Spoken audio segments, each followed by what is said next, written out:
if you read Frank Lloyd Wright's autobiography, he presents the little chapter of 8 pages, Building Unity Temple, as if he really had the idea for the whole thing in mind when he started, and there were no changes, that he just had to put it down.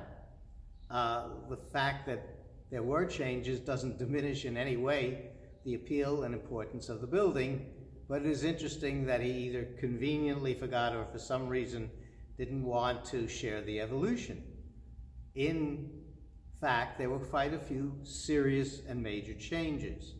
First of all, looking, and the easiest thing for me right now, looking up at the ley lights, in the original drawings, which are in the possession of Taliesin and I believe now at Columbia University, the lights were down instead of recessed the way they are, in fact, the way it was built.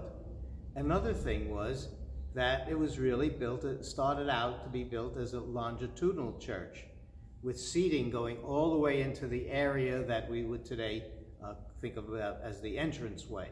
That was cut back as the plan evolved eventually into the social hall, the entranceway, and if you will, the sanctuary or the main part of the church.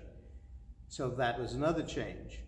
We all know that we walk in and that the very great idea was developed of having the seating that's along the entranceway below the main floor of the sanctuary area, so that if people came in late, they could sit there.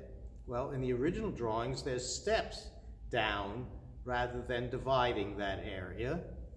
And lastly, among the major changes, there were big planters put on the areas, the flat-topped areas that now are just seen as columns as part of holding up the seating and the pews.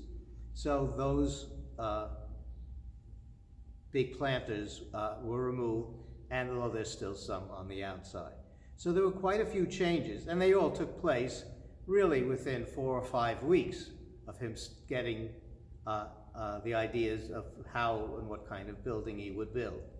But again, we're indebted to him for the way it came out, but it was not quite fair to say that it was all conceived of in one shot.